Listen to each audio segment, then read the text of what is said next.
Assalamualaikum warahmatullahi wabarakatuh. Perkenalkan, kami dari kelompok 3. Di sini kami akan melakukan implementasi GAP dengan mata kuliah Sistem Pertanian Berkelanjutan. Oke, teman-teman, langsung aja masuk ke videonya. Perkenalkan, saya Sarina Fatima akan menjelaskan apa itu GAP. Nah, GAP adalah pedoman budidaya tanaman yang baik dan benar untuk menghasilkan produk pertanian yang aman dikonsumsi, bermutu tinggi, ramah lingkungan, berdaya saing, dan berkelanjutan. Nah, fokus utamanya adalah keamanan pangan, kualitas produk, serta praktik budidaya yang memperhatikan lingkungan dan kesejahteraan pekerja. Apa GAP? GAP penting karena konsumen global kini menuntut produk pertanian yang aman, sehat, dan ramah lingkungan. Selain itu, perdagangan internasional mengharuskan produk memenuhi standar mutu agar dapat bersaing di pasar ekspor. GAP juga mendukung keberlanjutan dengan mendorong budidaya yang menjaga lingkungan serta kesejahteraan petani. Oke teman-teman, selanjutnya ada manfaat GAP.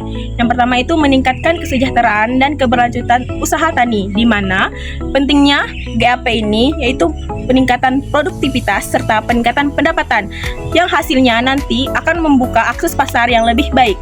Nah, selanjutnya ada manfaat GAP bagi lingkungan, menjamin pertanian yang ramah lingkungan, lalu pengurangan pencemaran serta keanekaragaman hayati. Oke kawan-kawan, kali ini saya Aditya Pertama akan menjelaskan tentang prinsip GAP. Yang pertama itu pada fase era pratanaman dan budidaya. Pada fase awal ini pemilihan lokasi dan lahan sangat krusial. Lahan harus bebas dari cikaman, limbah, dan berbahaya, memiliki akses air bersih yang cukup, dan kemiringan yang tidak lebih dari 30% untuk mencegah erosi. Selain itu, penggunaan benih juga harus diperhatikan. Pemilihan varietas unggul yang bersertifikat, berlabel jelas, dan memiliki daya tumbuh yang tinggi, minimal di atas 80%. Kemudian sudah kita di era fase pertanian tadi, kemudian kita lanjut ke nutrisi dan perlindungan tanaman. Pada fase budidayanya, pengolahan tanah dan nutrisi menjadi fokus. Pertahanan kesuburan tanah dengan rotasi tanaman atau menambahkan bahan organik. Kemudian, gunakan pupuk berimbang sesuai anjuran dan simpan pupuk secara terpisah dari pestisida. Kemudian, untuk perlindungan tanaman yaitu terapkan PHT atau pengendalian hama terpadu. Prioritaskan secara fisik, mekanis, atau biologis. Jika terpaksa menggunakan pestisida kimia, pilih yang terdaftar, ikuti dosis, dan perhatikan waktu tunggu sebelum panen. Mungkin sesudah kita melakukan perawatan tadi, kita pasti akan mendapatkan pada hasil panen lebih sempurna. Saat panen, lakukan panen saat tingkat kematangan optimal dengan peralatan dan kerja yang bersih. Kemudian, setelah panen, produk harus ditangani di area yang bersih, yang minimal untuk terjadinya kontaminasi.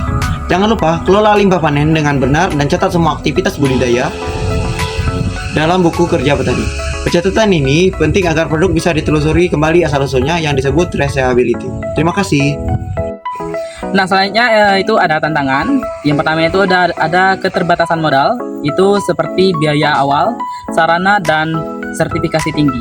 Yang kedua itu ada pencatatan dan administrasi, seperti penerapan pencatatan rendah, kurang fokus atau waktu.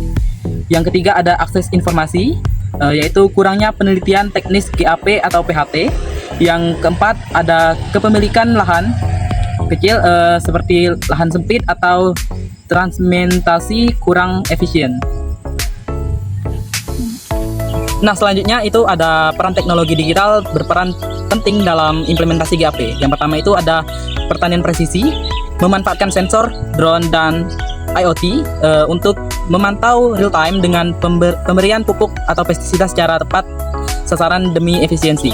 Yang kedua ada sistem keterluasan, menggunakan QR code atau blockchain untuk menyimpan data budidaya, menjamin kualitas dan keterluasan produk secara digital.